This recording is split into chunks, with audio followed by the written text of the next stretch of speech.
Olá, meus queridos, como vão vocês? Há muito tempo, quando eu era garoto, eu assisti o documentário Imagine, né, em 1982. Eu fui na locadora, aluguei a fita e assisti, e depois a copiei, né, e assisti milhões de vezes. Mas teve uma parte nesse documentário maravilhoso que sempre me intrigou, né?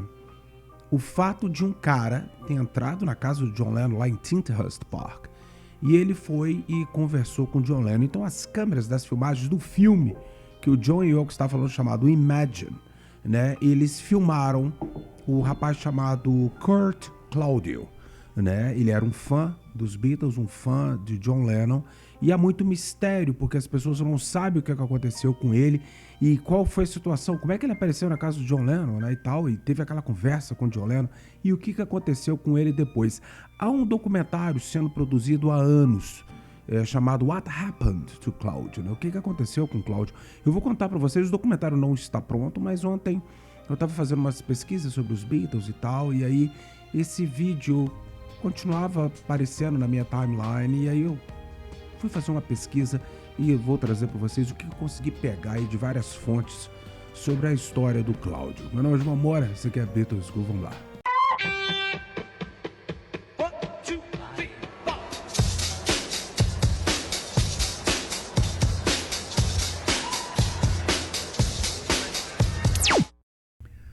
Olá, meus queridos, o que foi que aconteceu? O que foi que aconteceu? O que é isso aí, né, cara? O documentário Imagine, de 1988, igual eu mostrei pra vocês ali, né? Ele veio, lógico, as filmagens, porque o filme Imagine mesmo, aqui tá um original em VHS, o filme Imagine, que foi lançado em 72 e gravado ali entre maio, abril, junho, né, ali de 1971, né, ele foi muito mostrado. A gente tem o Give Me Some Truth, que é um outro documentário que é tipo um making of do filme Imagine, e um mais recente, na época que relançaram. Ele estava na Netflix até pouco tempo, John Yoko, Above Us Only Sky, um documentário maravilhoso e tal. Então, ou seja, esse período do Imagine, das gravações do Imagine, é igual o Get Back, né? O John, ele contratou uma equipe e essa equipe filmou todo ali o processo, não todo, né? Por músicas como It's So Hard já havia sido gravadas, né, e tal, mas o restante das músicas, How Do You Sleep, How, Jealous Guy, a própria música Imagine, né, Give Me Some Truth, Cripple Inside, essas músicas ali, elas foram desenvolvidas e gravadas ali por uma equipe de músicos, e o Phil Spector também ali junto com o John Lennon, né. Mas fora isso, o filme Imagine mostra o John, ele ali com Miles Davis, né, e tal, e algumas festas ali no jardim, né, eles filmando ele tirando a foto para ser a capa do álbum. Aí a gente viu o Klaus, viu o George Harrison chegando lá, o Mal Evans, né, as pessoas, assim, alguns personagens que a gente conhecia bastante, né. Mas, bom, enfim, né, teve um cara que ele passou a mandar telegramas, porque a Bag Productions, que era produções do saco, né, aquele Bag, né, que era do John e Yoko, né, eles tinham endereço fixo e tal, e era em Ascot, era em Tinterhurst Park, né. Então o que aconteceu? Isso ficou público, né. Então esse cara, lá nos Estados Unidos, um cara chamado Kurt Claudio, ele decidiu escrever pro John Lennon. Então ele escrevia telegramas e cartas, né, falando como que as músicas do John eram importantes para ele, as músicas do Paul eram importantes para ele e tudo mais, né, tal. E ele falava que ele queria ter uma confirmação disso olhando pro John Lennon, cara a cara com o John Lennon e tal. Então ele começou, e não se sabe até que ponto o John ou a equipe dele da Bag Productions alimentou isso. A gente tem diversas histórias, até aqui no Brasil, de pessoas que escreveram cartas pro John Lennon e receberam uma carta de volta, né? Tem várias histórias disso aí, né? Mas o caso do ovo chamado de Claudio, né? O caso do Claudio é que ele avisou pra Bag Productions, falou, eu tô indo e vou chegar aí, né? Então dizem que ele chegou ali em maio, em meados de maio, de 26, 27 de maio de 1971, dizem que existe um áudio onde que ele falou, cheguei, alguém vai me buscar aqui em Londres e tal, e o pessoal ignorou. Dizem que tem um telegrama que ficou salvo na história, o qual eles falaram que ele só viria se houvesse algum tipo de permissão, alguma coisa do John Yoko. Não houve, né? Então ele foi aos trancos e barrancos, e é longe, porque eu já fui, né, cara? Ele foi, né, do centro de Londres, ali, do antigo aeroporto de Londres, ali, o Gatwick, e ele foi até Ascot. E né, dá pra ir no mesmo dia, mas é chão, né, cara? E ele não parecia ter muito dinheiro, né? Então ele ficou rondando ali, porque não tinha segurança que tem hoje em dia. Um dia desse eu estava assistindo um vídeo sobre a Tinthurst Park, como está hoje em dia, né? Ele pertence a um príncipe das Arábias lá, ele pertenceu ao Ringo, eu já contei para vocês. O Ringo compra essa mansão do John Lennon. Em 1973 ele paga o John, né, cara? Na verdade era tudo ali naqueles embrólios da Apple, muita coisa era da Apple. Por exemplo, a casa da Tia Mimi lá no sul, em Bournemouth, era da Apple. Muita coisa que os ex-Beatles compravam, eles colocavam em nome da Apple, né? Enfim, a casa hoje em dia tem câmera para tudo quanto é lugar, apesar do terreno ser uma coisa assim gigantesca, né? Mas na época não tinha isso tanto, né? Então era o staff do John Lennon que meio que fazia a segurança ali, ver se não tinha alguém que tinha pulado, tal. Então eles acabam descobrindo o Cláudio, ele deve ter passado uns 2 dias, pelo que eles fizeram as contas ali, escondido naqueles jardins ali, onde os Beatles tiraram as derradeiras fotos deles, né?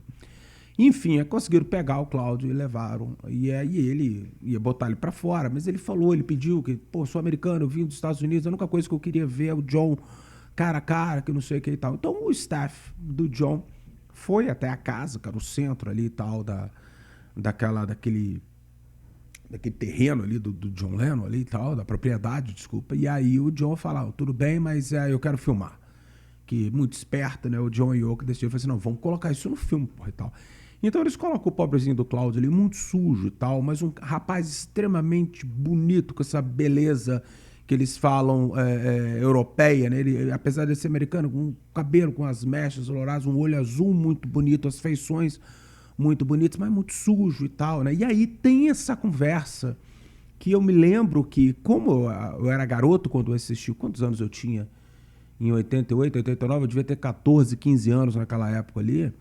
E eu me lembro porque eu não sabia muito bem em qual situação o John tinha morrido, né? Eu sabia que ele tinha morrido nas mãos de um fã, mas naquela época não tinha internet, né, meus queridos? Era uma ignorância danada. A gente corria atrás de revistas e tudo mais. E eu estava iniciando a minha Beatlemania.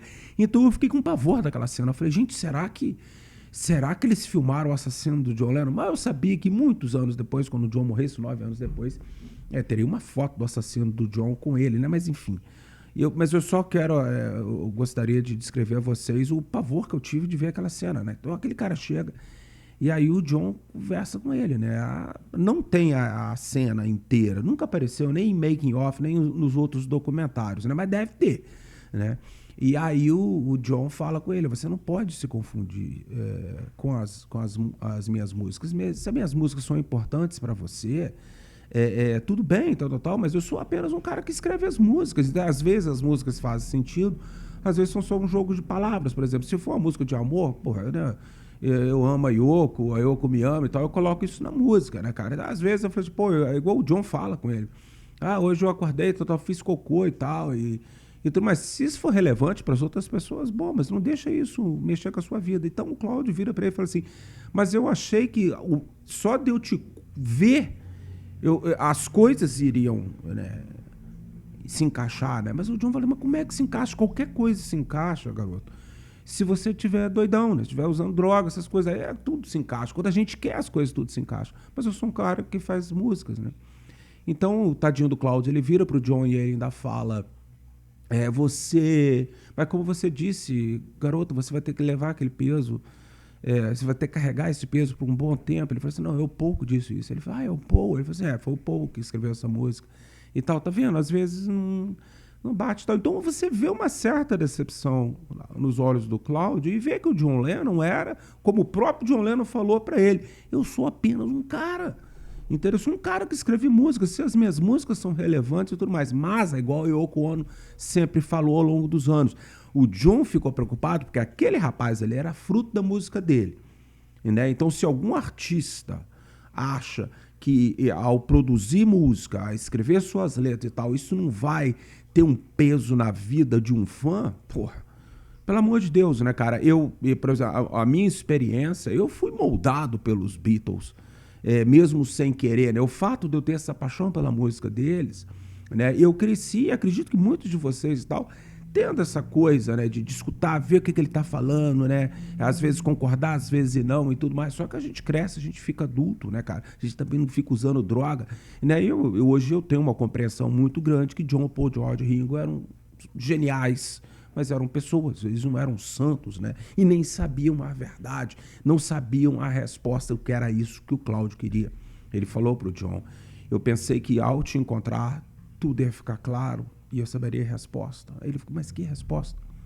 Né? Ele falou, toma cuidado, né? Pô, você pode cair, por exemplo, em ver as coisas na forma dos astros lá e tal, e você acreditar nisso, né? Pode ser o namorado, o John Lennon usa essa frase, pode ser o namorado da tua tia que escreveu alguma coisa que você achou legal e acha que aquilo ali é uma filosofia de vida e tudo mais, né, cara, e tal. Então, aí o John finalmente vira pra ele e fala, você tá com fome? Aí ele não responde, você tá com fome? Aí ele falou assim, tô. Ele falou assim, vamos levar ele pra comer. E aí o John entra com a Yoko, eles fazem lá uma torrada, eu lembro direitinho disso, ele molhando a torrada dentro de uma caneca, colocando na boca e olhando pro grande ídolo dele ali, o John descabelado, parecia que tinha acabado de acordar, com a barba meio rala, né, aquele aspecto dele do Imagine, né, e bum, né, não acontece mais nada, a gente não sabe mais nada sobre isso, né. O que eu fiz fazendo uma pesquisa pela internet, lendo comentário de vídeo, meus queridos. Você vê como é que é importante, né? As pessoas sempre... É por isso que eu falo para vocês, sempre fiquem à vontade. Se quer adicionar alguma coisa a um vídeo que eu fiz e tal, coloca lá embaixo, eu sempre leio, eu aprendi muito, mais com o público da Beatles School até do que com os livros, né, cara. Então, o que acontece? Eu fui lendo esses comentários desses vídeos e tal. E aí eu acabei descobrindo algumas coisas, algumas eu já sabia, né? Que o Cláudio volta pros Estados Unidos. Eu não sei com que grana, porque ele estava duro. Talvez ali o pessoal do John Lennon pagou para que ele voltasse para casa. A gente não tem informação nenhuma sobre isso, estou só conjecturando. O que eu sei é que ele volta, né? E ele acaba indo para alguns hospitais psiquiátricos e tudo mais. Mas, por final da década de 70, ele meio que volta a ser uma pessoa normal. Foi vendido, e aí me desculpem, dona Yoko Ono, que me presenteou com uma caixa do Mind Games e tal, mas foi vendida uma imagem que o Cláudio era um veterano da guerra do Vietnã e ele ficou pancado da cabeça por conta disso. Não, acabaram descobrindo que ele nunca pisou no Vietnã. Ele não era um veterano, que era uma coisa que eu acreditava até ontem. Ele não era um veterano do Vietnã e ele era um rapaz que ele já tinha problema e tudo mais, né? Quando ele volta para os Estados Unidos, né? Ele volta para trabalhar na fazenda do pai dele lá no interior dos Estados Unidos. Então, o que a gente ficou sabendo é que ele tinha uma namorada em 1980 e ele ficou extremamente chocado com o fato de que o John foi assassinado por um fã que estava tipo um stalker, como ele havia ficado em 1971. E disse que aquilo acabou com ele. Diz que ele entrou numa depressão muito profunda, que o grande ídolo dele, porque ele passou o resto da vida, né, numa época pré-internet, né, pré essas coisas sensacionalistas, as pessoas não sabiam quem era ele. Né? Ele só foi aparecer assim, muito mesmo, tal, em 1988, nesse documentário. Então, quando foram correr atrás, o Cláudio também já tinha morrido. O Cláudio, ele pilotava aviões para poder jogar inseticida nas plantações ali e tal. Então, ali em 1981, menos de um ano depois da morte de seu grande ídolo, ele tem um acidente com aquele avião, ele arrebenta o avião no chão e ele morre, né, devido aos machucados e tudo mais. Ele morre em 1981. Então a história dele meio que foi apagada. Ao longo dos anos, desde o documentário de 1988, começou a ser criado, tipo assim, o que aconteceu com o Cláudio? E uma era pré-internet, estava muito difícil achar informação. Dizem que hoje em dia, pelo menos já tem 2 anos, porque eu recebo lá aquela coisa, né? Você registra seu e-mail lá, what happened to Claudio, né? .com, alguma coisa assim. Então eu registrei meu e-mail lá, então, né, de vez em quando aparece para mim lá alguma novidade, mas na verdade não é novidade nenhuma. Eu sempre clico lá, é o mesmo trailer falando, mostro algumas fotografias do Cláudio quando ele era garoto, depois ali mais no final da década de 70, né, e tal, né? E conta como que aquele encontro com o John Lennon mudou a vida dele. Já entraram em contato com família, já entraram em contato com ex-namorada, aquela coisa toda, tal, e estão fazendo esse documentário há pelo menos 2 anos, ou mais, se eu não me engano, eu escuto isso bem antes da pandemia, de que um dia vai ter um documentário sobre o que aconteceu com o Cloud, né? Como eu sempre falo para vocês, meus queridos, todo mundo, onde que os Beatles encostam a mão, escreve um livro, faz documentário, conta a vida dele, papapá. O Cloud seria uma coisa muitíssimo interessante. Se dá para fazer um documentário longo, papapá, pô, tomara que tenha história suficiente e tomara que o John Lennon tenha, né, melhorado a vida do Cloud, essa experiência com o John, né? Mas o que me faz pensar é que o fato do John olhar para o seu fã, para a sua cria, né? E ficar chocado que aquela pessoa queria saber dele qual que era a grande coisa, qual que é a verdade, né? Qual que é a resposta. O que me faz lembrar de como poucos anos antes, em 1968, o John Lennon pula dentro do helicóptero junto com o Maharishi. E quando o Paul pergunta para ele o que você queria lá junto com o Maharishi, ele falou assim, eu queria que ele me passasse a resposta, o sentido da vida, aquela coisa toda, né? Então me faz pensar um pouco como que é o ser humano, né? O John olhava para esse pobre rapaz, né? Não ironizando, mas assim, chocado em pensar por que esse menino quer através de mim a resposta, né? Mas John, meu querido, seja você onde você estiver, você também tentou pensar numa pessoa que era supostamente mais evoluída que você. E ele foi atrás, e todos nós, de certa forma, a gente corre atrás de saber a grande resposta da vida aí. Deixa a resposta que um dia a gente encontra. Um grande abraço para vocês, se cuidem.